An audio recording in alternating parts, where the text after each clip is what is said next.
In this animated learning module, you will learn about domestic policy and the policymaking process. A policy is an effort to accomplish a particular goal. The goal of domestic policy is to achieve a desirable outcome, depending on the issue. The fact that it is domestic means it pertains to the homeland of the United States. For example, if crime rates are high, the policy would attempt to reduce crime rates. A policy has to be originated and developed. This is called the policymaking process, and it consists of 5 steps or stages. The first step is identifying a problem, which puts it on the agenda. This is called agenda building. Because numerous problems exist, their solutions are impossible until they are identified by policymakers. Typically, this occurs through public debate. Policymakers also rely on their constituents, interest groups, and the media to bring policy problems to their attention. Ultimately, the identification of a problem, the reaction to the problem, and the solution all form the policy process. This may come about through crisis, through the lobbying efforts of interest groups, or through others concerned about the problem. The second step is policy formulation. This consists of the debate that occurs among government officials and the public, in the media, in Congress, and through campaigns. The third step is policy adoption. This is the selection of a strategy for addressing the problem from the solutions discussed. The fourth step is policy implementation. This is the administration of the policy adopted by bureaucrats, the courts, and others. The final step is policy evaluation. Groups evaluate the policy to determine if it has the desired impact. The feedback evaluates unintended consequences of the policy adoption. The feedback is also considered part of the agenda building and formulation process. Now let's take a look at 6 areas of concern in America. The first is healthcare.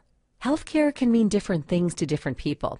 However, the one concern everyone seems to have is cost and how to pay for it. Government spending on healthcare has gone up significantly over time. Compared to other advanced industrial countries, our spending as a percentage of the gross domestic product is exceptionally high, double the rate of some countries. Why is that the case? Let's take a look. The rising cost of healthcare can be attributed to our aging population. If we are living longer, we need more care, and that care is often more expensive. Advanced technology helps physicians and hospitals prolong human life. This ongoing process of developing new technology contributes to the cost because advanced diagnostic machinery is very expensive. The government funds about 45% of healthcare spending, private insurance provides about 35%, and individuals and charities fund the rest. This creates inflation because it removes much of the market mechanism that keeps prices low when there is competition. Medicare and Medicaid are examples of government spending on health care. Medicare is a federal health insurance program that covers U.S. residents over the age of 65. The costs are met by a tax on wages and salaries. When created in 1965, Medicare did not cover medicine. Beginning in 2006, the Medicare program began paying partial medicine costs. Medicare is the second most expensive federal program after Social Security. To contain costs, the government has placed caps on payments for procedures, with mixed results. Some healthcare providers will not serve Medicare clients now. Medicaid is a joint state and federal program that provides medical care to the poor, including indigent elderly persons in nursing homes. The program is funded out of general government revenues. Medicaid spending has exploded, in part because the income ceiling for Medicaid eligibility has increased, making it a more attractive option for low-income workers than the health insurance offered by their employers. While the federal government pays almost 60% of Medicaid's costs, the portion paid by the states has increased rapidly. The uninsured also contribute to cost. 15% of the population lack health insurance, and 35% of working Hispanic Americans lack coverage. The uninsured employed often work for small businesses who find it hard to supply health insurance to their employees since it costs $90,000 or more per employee. Many working uninsured are young and healthy. although a health catastrophe for such a person could force the business into bankruptcy. Finally, a special problem of shifting costs occurs with the uninsured because many healthcare providers charge the uninsured higher rates for services than the insured. This occurs because insurance companies and the government have the power to negotiate lower prices for their clients. Congress recently enacted the National Healthcare Reform, which will change the system as we know it. The United States is the only advanced industrial country that does not have a system of universal health insurance run by the government. Such systems have lower administrative expenses than the U.S. system, but may have trouble controlling spending on unnecessary procedures. Our next area of concern deals with pollution, which has made environmental policy an important part of domestic policy. A major source of concern for the general public has been the emission of pollutants into the air and water.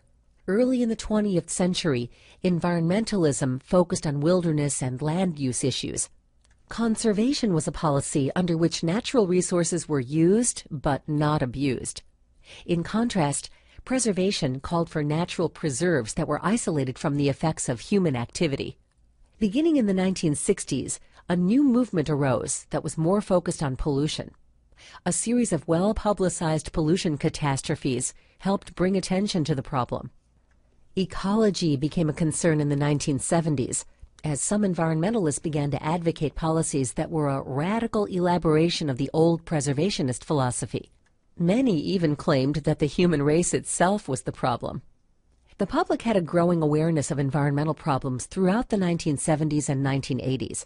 Major environmental problems, like oil spills and toxic waste sites, led the government to formulate a long-term policy aimed at protecting the environment without causing major damage to the economy.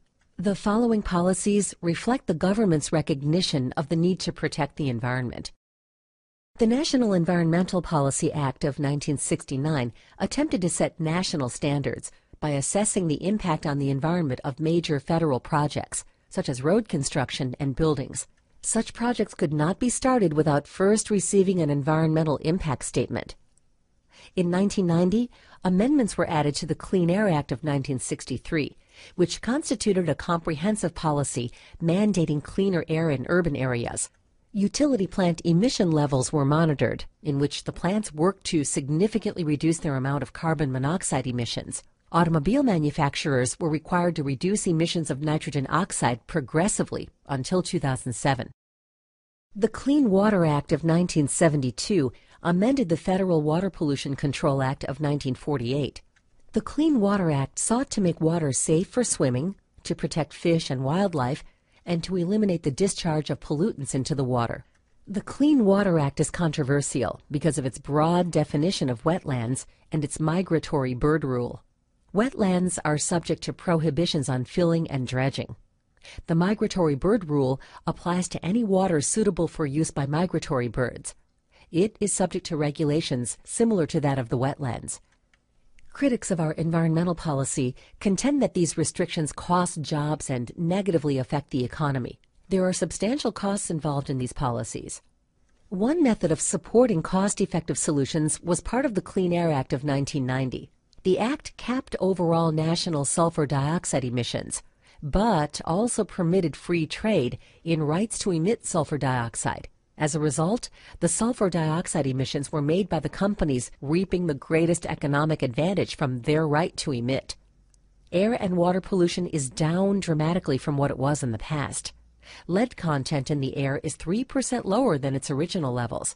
Sulfur dioxide is down by 4/5. The Endangered Species Act of 1973 made it illegal to kill or harm a species listed as endangered or threatened. The government prevented landowners from engaging in development that would harm a listed species. Restrictions on development and on property rights in general have made the Endangered Species Act controversial.